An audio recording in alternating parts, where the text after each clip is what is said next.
It's Colby DeWeese with Chemeperformance here with Micah Burdge of CrossFit 1055. Mike is the owner of CrossFit Burdge. Co-owner of CrossFit 1055. It's not CrossFit Burdge.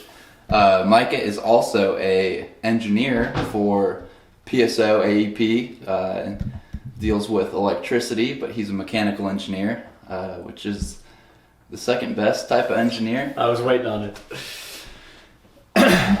But Good morning. We're just going to talk about kind of the three things that, in my opinion, make diet successful: is consistency, commitment, positive outlook, positive attitude, and just kind of go through what we think about those things. Cool. So, thanks for talking to me. Well, thanks for coming over this morning.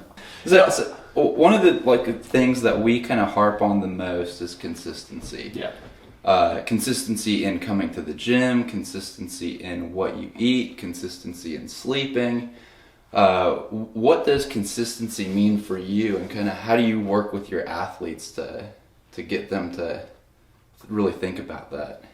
So, I mean, I would imagine that consistency means the same thing to me that it does to everyone else, but maybe it doesn't. I mean, in my mind, it's doing the same thing over and over and over again.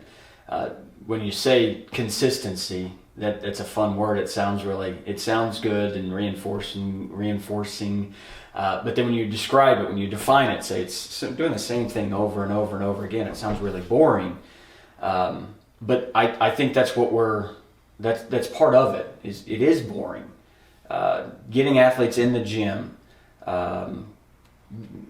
taking a hard look at your nutrition, and now one of the next one that's creeping into our vernacular is sleep hygiene. Amber's gonna love that one. She loves the sleep hygiene. But for real, it's so with us at the gym, the idea is we try to offer the class times that fit our athletes' schedule, because that's a barrier to entry, or that's a barrier to showing up, or a barrier to their consistency. So you got to be at work at 8 o'clock. All right, fine. Let's get a time in the morning that you can come in and work out, and still get home, get dressed, get ready, and go to work. That's a huge one for me. Is being able to get my workout in the morning, because my afternoons are much less consistent. If it's I got to take a kid here, or cover a class for Amber there, or work keeps me late, whatever it is, I can't be consistent working out if I don't put it in first thing in my day, right? So I got to work out in the morning, and then now my day is kind of set up from there. So that I think for our athletes in the gym, as far as showing up in the gym, that's our first goal. Is let's try to make sure that our class hours are fit their schedule the best that we possibly can. So obviously we've got the normal, here we have a 5 a.m. and a 6 a.m., which seems to work really well. There's a lot of folks, believe it or not, that want to wake up at 4 o'clock in the morning and come work out at 5. But then at 6 o'clock after that, there's some folks that don't have to go to work as early in the morning. So 6 works for them. Then you got a 9:15 class. Then we got our 4:15 class, which kind of came about from some of our athletes that got off work at 3 o'clock or 3:30, and they didn't want to wait until 5:30. And so then we were doing a 4 o'clock, and then picking kids up, this kind of the yada yada yada. 4:15 was where we settled on that. It's one of our most popular classes because it fits. People can be consistent. They can get to the gym, and then they can still do the kids or whatever else they have to do at night. That's exactly right. I mean, they're able to get their workout in, they get the kids home, and then get dinner ready, and yada yada yada, whatever else their day brings about. The only other thing, as far as consistency with us in the gym, is what we try to do on an intraday model, and then intraday is make sure that the classes are consistent from 5 a.m. to 5:30 p.m. or 6:30 p.m. That way, even if you can't make your normal scheduled class, you're still going to get the same kind of a workout. You're going to get a warm-up, a movement-specific warm-up. Then we're going to talk about the workout. Then we're going to do the workout. Then we're going to cool down, stretch, yada, yada, yada. And I think that's really important too. It again can be boring. That's one of the nice things about CrossFit. I think CrossFit changes it up. It's constantly varied. But for the most part, our model's not constantly varied.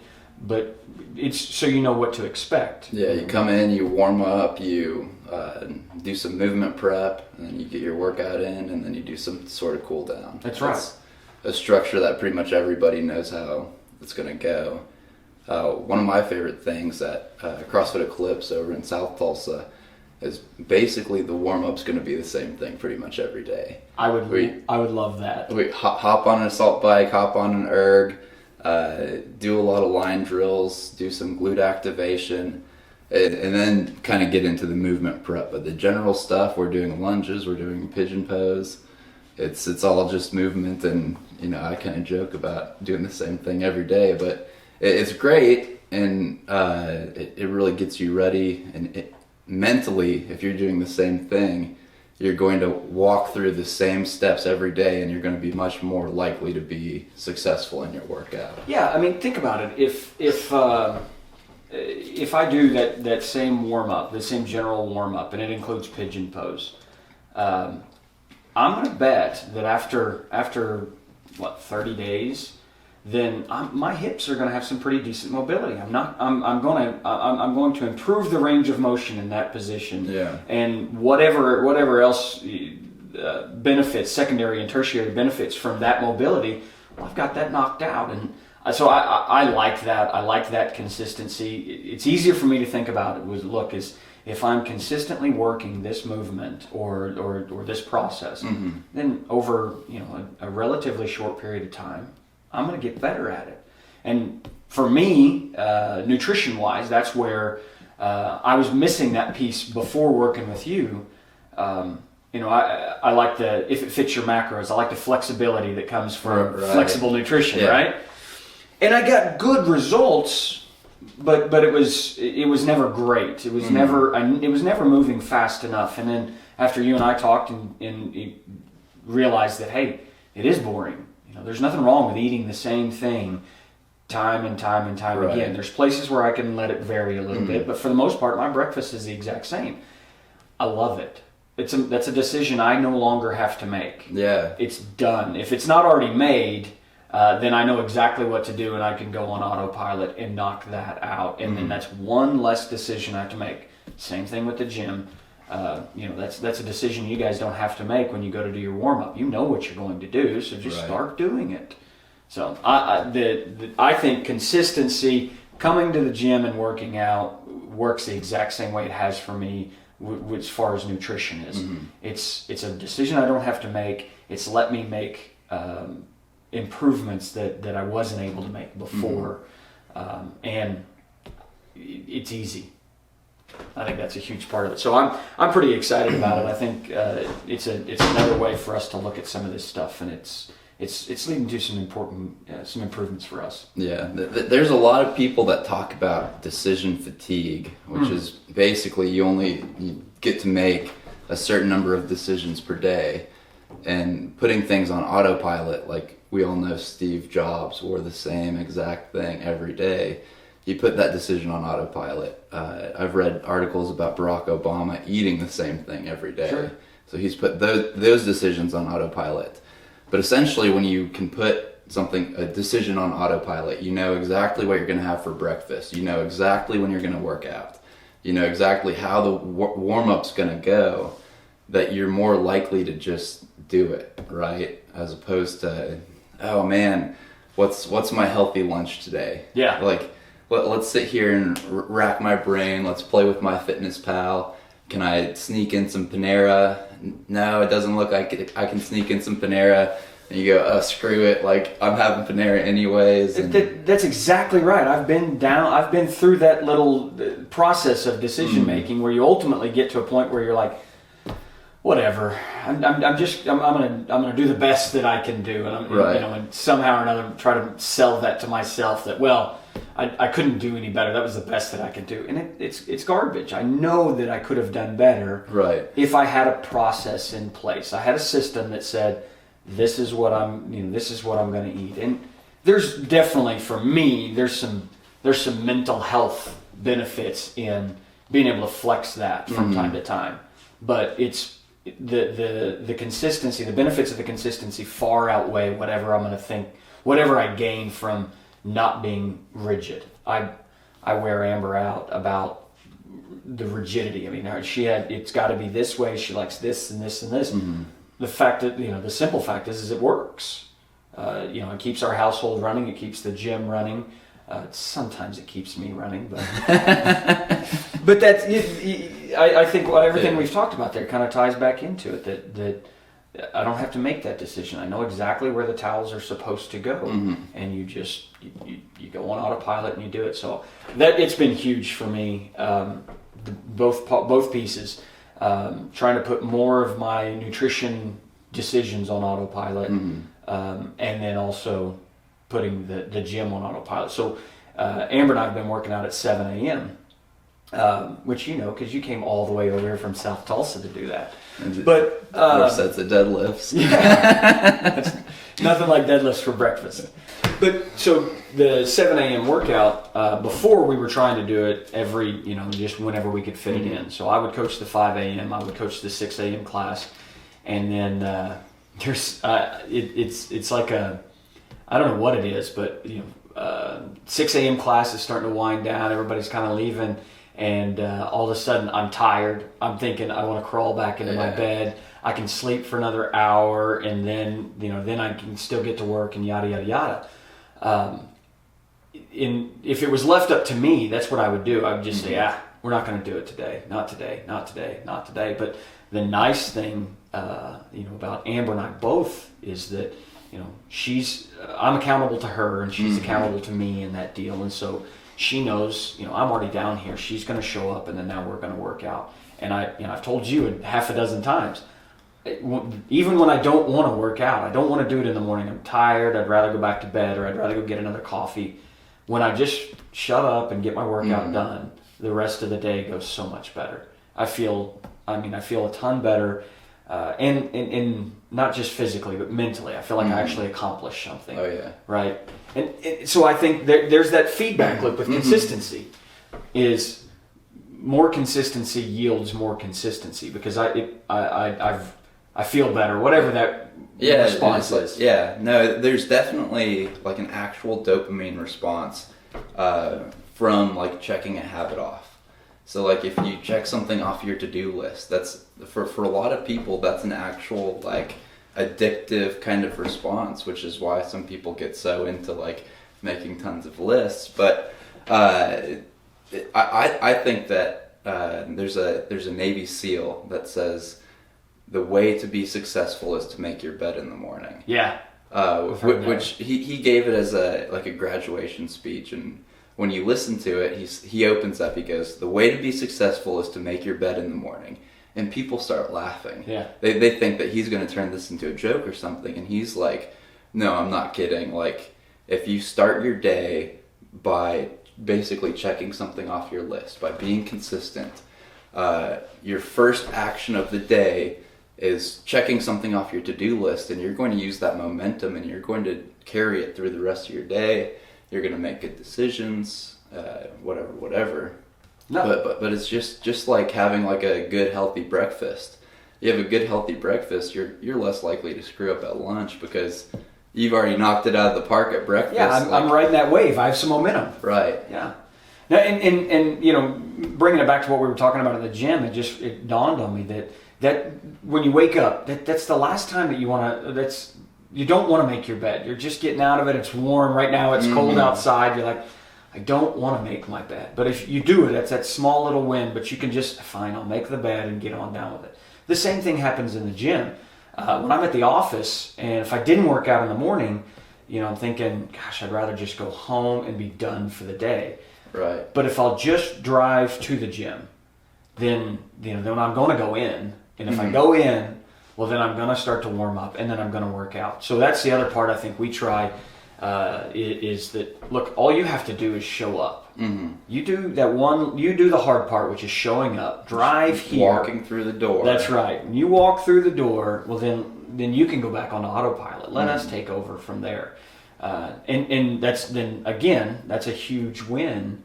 that, look, I didn't feel like it, but I went ahead and went, and now I feel better afterwards. So you've checked off that box, and you get that hormonal, that dopamine response, right. And you're more likely to do it tomorrow.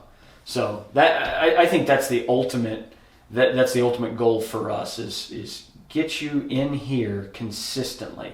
If you're in here consistently, then you're going to get exposed to enough movements, enough lifts, enough cardiovascular to where we're going to make you healthier. And then also you'll hear more about what we're talking about with nutrition, what we're talking about with sleep hygiene. And then, you pick up a nugget here and a nugget there, and you put those to work, whatever your process, your system looks like. At the end of the day, you're going to be making those incremental gains, and 2 months, 3 months, 6 months down the road, you're going to be healthier than when you started. Yeah. I completely agree.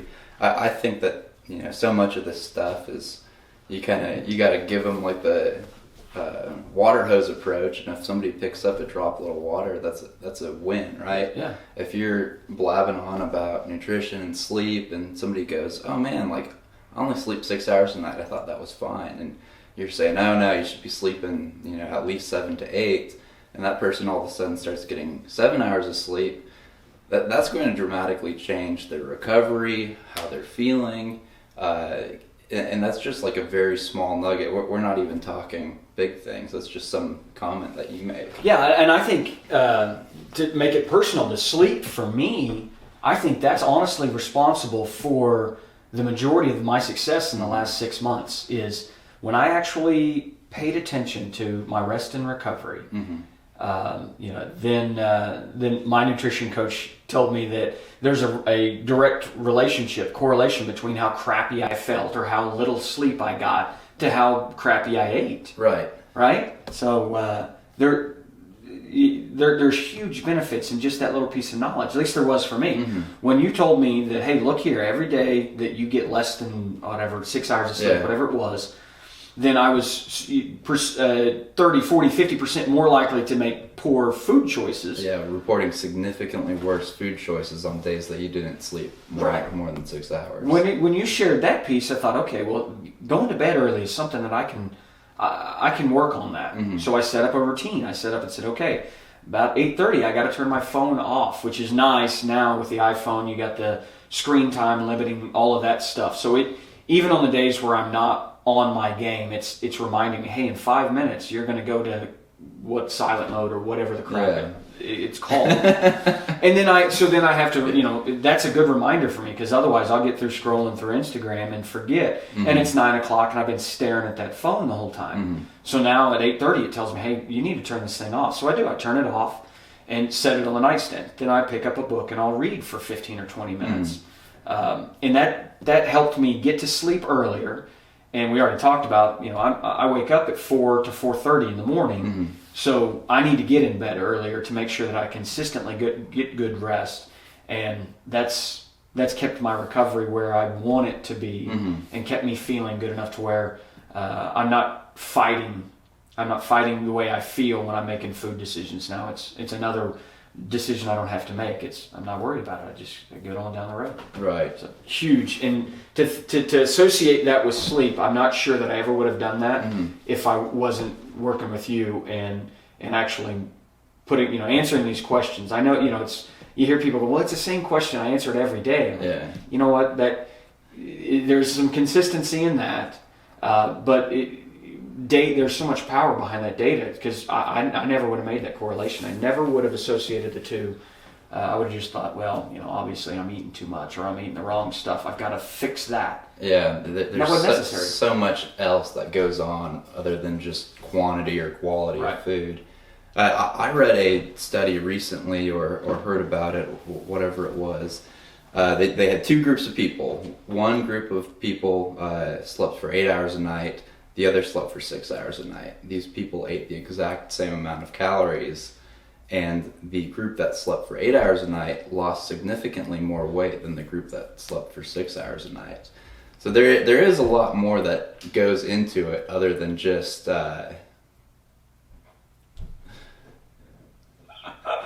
Gotta love it. Yeah, there is a lot more that goes into it other than just what you're eating. Yeah. These things are making your decisions harder. And then on top of making your decisions harder, it's also affecting your blood sugar in different ways. So it just turns into a whole big kind of mess. Yeah, I was listening to that podcast you recommended the other day, and they talked about one of those case studies, and I could get, I personally understood how the folks that were sleep deprived, how they made worse or poorer food choices and gained more weight. Then the thing I never thought about is, if you're up for another couple of hours in the evening, it's dark outside, I'm watching TV or I'm looking at Instagram, I'm more likely to bore to eat. Right. And to take in excess calories that otherwise I would not have. And I'm also, me personally, I'm less likely to log those. Those are going to be those ghost calories. I'm like, well, I'm only eating 2,000 calories a day. Why am I getting fat? Yeah, if you eat when the sun goes down, it doesn't count, right? Right, exactly right. So I'm in a different area code. I can have this. So I think all of that, it boils back down to consistency. My nighttime routine lets me get consistently 7 to 8 hours of sleep, which means that I consistently feel better. So then I'm more likely to work out. I'm more likely to make better food choices.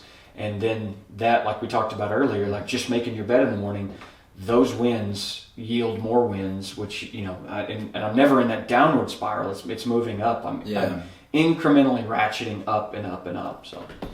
Yeah, that's one thing. I think a lot of people think that routines are boring. Yeah. If you have like a go-to morning routine, something you do every morning, people are like, oh man, like my life's the same every day. Or with nighttime routines, just like you're talking about at 8:30, you turn off your phone, then you read for 15 minutes. That doesn't sound fun or sexy to anyone. Right. But when you read about like really high achievers, every single one of them has a morning routine, has a nighttime routine. There's a really awesome podcast series by Tim Ferriss, and that's all he does is break down routines of very high achievers. And these are all things that people, that those high achievers think about and consciously process. And so it just to me, turning your phone off at 8:30 and then reading for 15 minutes might not be sexy, but that's what the most successful people in the world are doing. Yeah, I mean, so there's got to be something to it. Not to mention that otherwise I have a hard time trying to find time to sit down and read. So now that allows me to do that. I want to try to do that 10 pages a day, every day kind of thing, because there's so much benefit for me from reading some of the, reading more. I'm working on my precision nutrition cert right now, and the book's like that thick. I'm thinking, how in the world am I ever going to make it through it? Well, I'll make it through it 10 pages at a time. Right. 10 pages at a time, 10 pages at a time. And next thing you know, 30 days, you've read a book. Yeah, that goes back to consistency too. Yeah. It's just breaking a big project down into small chunks is going to make it much more doable. Yeah, absolutely. So, how do you think communicating with your athletes about consistency, what does that look like? Telling them, hey guys, you got to make it in the gym, 3, 4, 5 times a week. You got to, eat the same kind of stuff. How do you kind of package that message in a way that doesn't immediately turn them off? Yeah, it's a tough one, because you said it earlier. You can feel like you're, if you're an athlete, you might feel like you're drinking from a fire hose. There's just a constant stream of data coming at you, just info after info. And if you're a normal CrossFitter, then if I looked at your Instagram feed, there's all kinds of CrossFit stuff that's coming across, nutrition and workout threads and all of this different stuff. Probably the same thing on Facebook. You like and follow the same people. So there's a barrage of information. So my thought, what we try to do, goes back to that consistency thing, is if our coaching staff is all on the same page, then all of our athletes are hearing the same thing. So class after class after class, whatever it is, whether it's nutrition, hey, look, you need to be getting enough protein. Here's the benefits of protein. And we're going to say that at every class throughout the day, and we're going to say it every day throughout the week. And, so no matter what class you hop into, or no matter what days that you work out or you take off, you're going to hear that same consistent thing.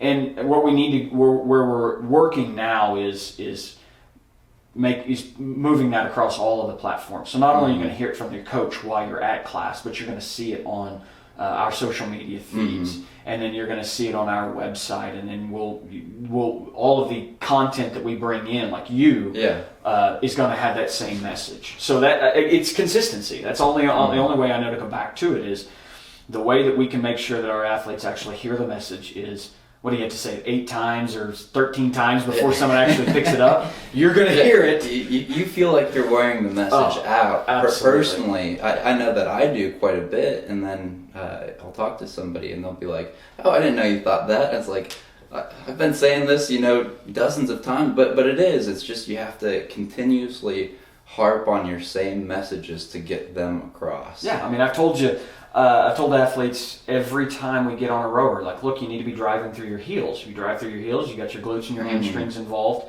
and it's a more powerful stroke. I walk in, see somebody driving through their toes, and you repeat that same message, and it may be the first time that they've heard it. It's the 1,000th time I've said it, but it may only be the first time that they've heard it, and I need to keep repeating it. And keeping that in your mind, I know keeping something like that in my mind is something that I feel like helps me become an effective coach. Yeah.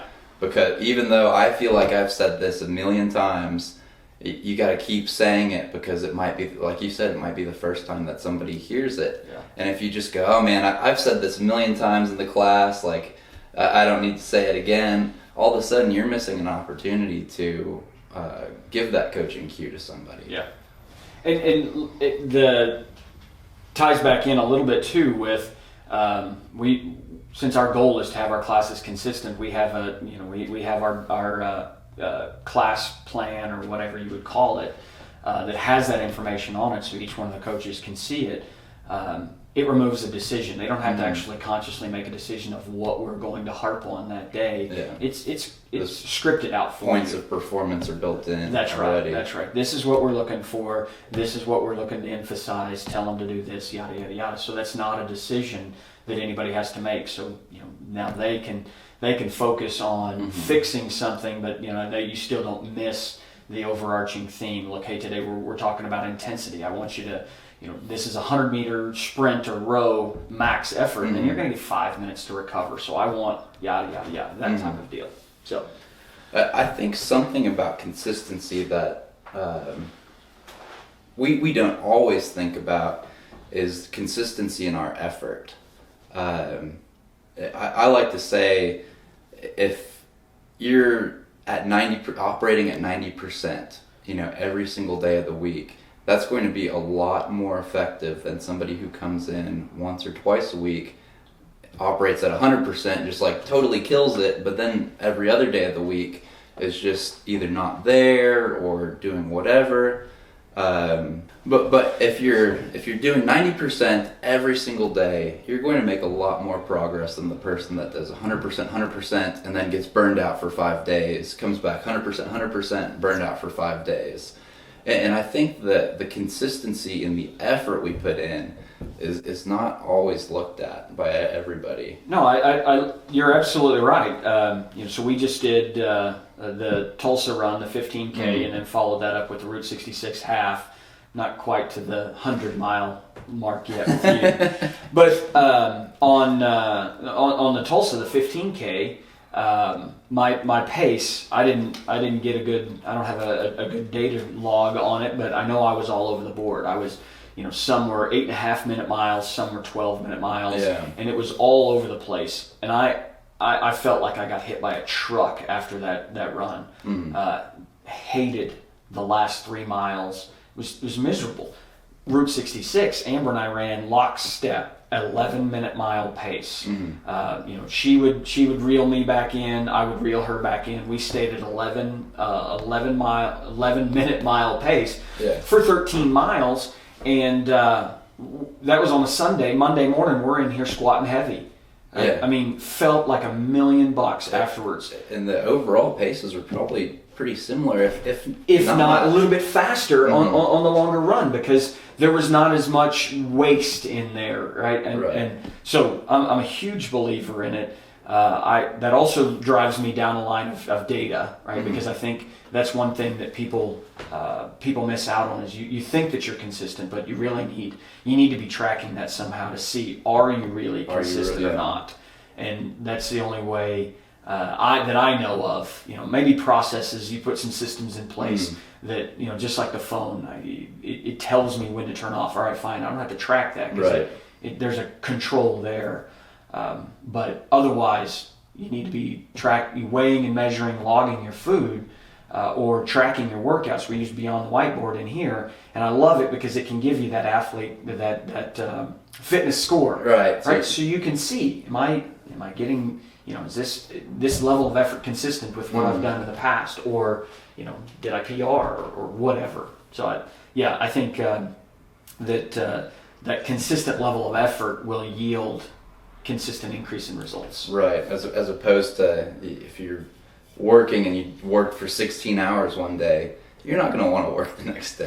That's just human nature. That's right. And so if you work for 8 hours a day and you can do that for 5 days of the week versus trying to work for 16 hours that first day, you're not going to get as much done comparatively, I guess, in my opinion there. Yeah, I couldn't agree more. I think you and I have talked about it before. That's why I love that concept of incremental improvement. Of look, don't come in here and work and give me 100% effort every single time you come in the door, because it's unsustainable, right? Exactly. That's exactly the point that I'm trying to get to. I want you to come in and I want you to give the consistent level. And if we're looking to make those improvements, let's improve by a percentage point. And then next week we'll improve by a percentage point. Now, over time, you're going to make some huge gains. And because you've been consistent and you're paying attention to recovery and nutrition, you're not injured, so you're able to show up more and keep giving me that consistent effort. Otherwise, if you just come in with fits and tantrums and you give it all-out effort, but you haven't been here 6 days before, you won't be here 6 days after. Absolutely. You're going to be sore. You're going to be wrecked, and that's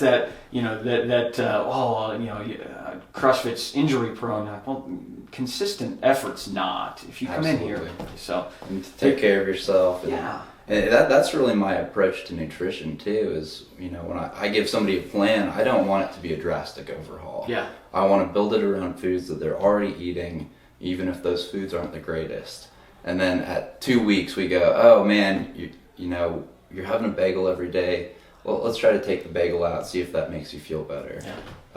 Because if you just do a drastic 180, that person might stick to it for a month, 2 months, but that's not going to be a consistent, life-changing nutrition plan. Yeah, that's so true. If I want to overhaul your entire nutrition process, you can do that for a little while. You can clean out the pantry. Oh yeah. And you can go shopping, and you're going to be on it hardcore 10 days, 15 days before before you're going to be really struggling. But if all you did was change one aspect of one meal at a time. Right. Yeah, you change one small thing at a time, which nothing's horrible there, but you see that changing one small thing at a time, just like you said, your progress is making those incremental improvements. Yeah.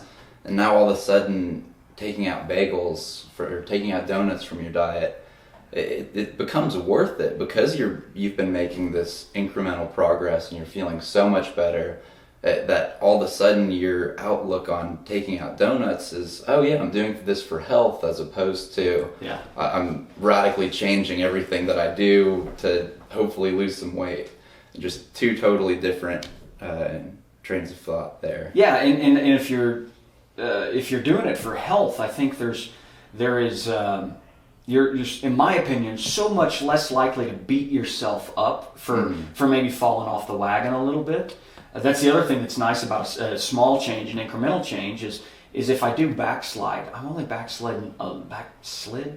whatever. I only moved backwards a little bit. Yeah. Right. Whereas if I try this, I'm giving up, everything for this period of time. If I mess that up, it's all garbage. Let's just wad it up and throw it in the trash. No, it just meant today. We didn't make much progress today. We'll be right back on it tomorrow. And if my attitude is this is for my overall health, then it's not I just want to lose these 10 pounds kind of a thing. I'm not a success or failure over that one decision. Right. I'm on this path. Sometimes I veer right, sometimes I veer left, but as long as I'm making forward progress, dude, that's a win. That's all you can ask and I'm not for. beating myself up for it, so my mental health is improved much as well. better. Yeah. Now, historically, how I've dieted personally, I would do exactly that. For example, this past week I was traveling to Corpus Christi, and the American Airlines decided that I didn't need my baggage. Sweet. So I pack all of my food in my bags Oh, wow. to travel, and so all of a sudden I wasn't going to be getting my dinner, and so I went to Chick-fil-A and I got a salad and I got grilled nuggets and put it on top. So I had some crispy nuggets and grilled nuggets on top, and it wasn't the worst food in the world, but historically I would have kind of beat myself up over that because it wasn't exactly what was on my plan. Yeah. And I don't even know how those, I just made the best decision I could given what I had, and I still felt good about it, which I think is, kind of what we're saying is you consistently make good choices. You're trying to go in the right direction. That's how you should be feeling. Yeah. Even if you have to, go to lunch with somebody or do whatever. And the part that I'm not smart enough to dig into, but what I've been listening to again on that podcast with Rogan and Kresser was your body physiologically favors this consistent approach anyhow. Oh yeah. Right? I mean, that blew me away. Is that if I'm putting the same fuel in, everything's kind of getting to a balanced point, and it's saying, hey, your gut is happy with it. Digestively, everything's working the right way, and it's sending the right signals. Everything's balanced. There's huge benefits there that I've yet to realize or even understand at this point. But I know that I feel better when I'm consistent with my diet, and now I'm starting to realize it's because my body's happier with that. It's like, hey, look, I can tolerate this. We like this fuel source. We like this this fiber. Yada yada yada. Absolutely. Everything starts to kind of click. Whereas if I make that rash decision, I didn't get my meal, so screw it. I'm going to go have barbecue and French fries. Absolutely, yeah. Then I feel like garbage after that. I'm like, well, what's the deal? It's only one meal, but your system's in shock. Absolutely. So. Yeah. Hey, I think we got to wrap it up. Yeah, I think it's time to start working out. Overwhelmed to work out. Thanks for talking to me. And yeah, let's do it again soon. I think this is really good. yeah, absolutely. Cool. Thanks so much. Yep.